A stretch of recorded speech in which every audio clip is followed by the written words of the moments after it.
দেখেন, structure number 1, অঙ্কটাই বলছে কি, the firm on to be determine the capital structure on the basic of following information regarding ডেপ্ট, equity, their respectively cost, calculate the optimum capital structure. Optimum capital structure মানে K0 বের করো। কত আছে? ডেপ্ট দেওয়া আছে কত, স্ট্রাকচার 1 2 3, ডেপ্ট দেওয়া আছে 4 লাখ, 3 লাখ, 6 লাখ। ডেপ্ট মানে কি? বি এর মান, বি। ইকুইটি দেওয়া আছে কত? ইকুইটি, ইকুইটি মানে কি? এস এর মান, এস এর মান দেওয়া আছে কত? 6 লাখ, 7 লাখ আর 4 লাখ। আফটার ট্যাক্স ডেপ্ট কেডি কত দেওয়া আছে? 8%, 10%, 12%। কস্ট অফ ইকুইটি কেই কত দেওয়া আছে? 7, 6, 9। এগুলো মান সব দেওয়া আছে। এখন আমাদের K0 সূত্র কি? উই নো ড্যাট K0 সমান কেডি ফার্স্ট ব্র্যাকেট বি ভাগ V first bracket close plus কেই ফার্স্ট ব্র্যাকেট এস ভাগ ভি। এই সূত্রে আমরা মান বসাবো। এখন দেখবো আমাদের কোন জিনিসগুলো দেওয়া আছে, কোন জিনিসগুলো দেওয়া নাই। আমরা দেখলাম কেডি স্ট্রাকচার ওয়ানের জন্য 8%, কেই 7%। এই যে আমরা বসালাম কেডি 8, 8 আর 7।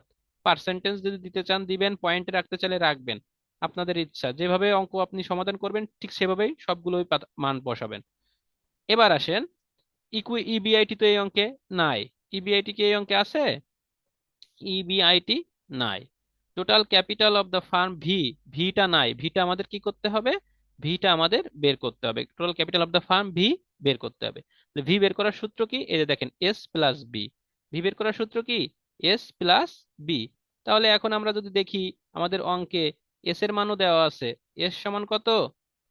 এস সমান বলেন তো, স্ট্রাকচার ওয়ানের জন্য কত আছে এস? চাল এস আছে হচ্ছে 6 লাখ। 6 লাখ। গুড। স্ট্রাকচার ওয়ানের জন্য আছে 6 লাখ। আর বি, স্ট্রাকচার ওয়ানের জন্য বি কত আছে? বি আছে 4 লাখ। 4 লাখ। এই তো অঙ্ক শিখে গেছেন, 4 লাখ। তাহলে স্ট্রাকচার বি আছে কত ওয়ানের জন্য? 4 লাখ। তাহলে ভি বের করার সূত্র এস প্লাস বি। এখানে যদি আমি এখন মান বসাই, তাহলে দেখেন তো, মান বসান। সমান সমান এস এর মান কত? 6 লাখ প্লাস বির মান কত? 4 লাখ। তাহলে সমান অ্যান্সার আসে কত? ভি সমান সমান 10 লাখ। ক্লিয়ার? বুঝলেন?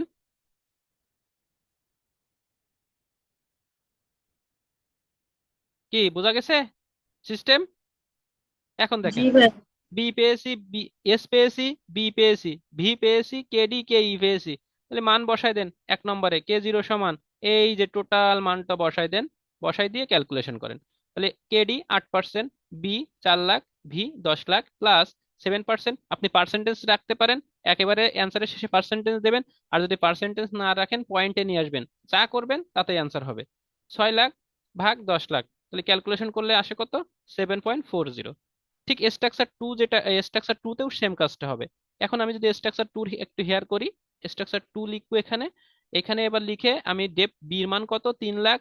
আর এস এর মান কত? 7 লাখ। দেখেন, তাহলে বির মান হচ্ছে 3 লাখ, আর এস এর মান হচ্ছে 7 লাখ। তাহলে ভির মান কত হবে?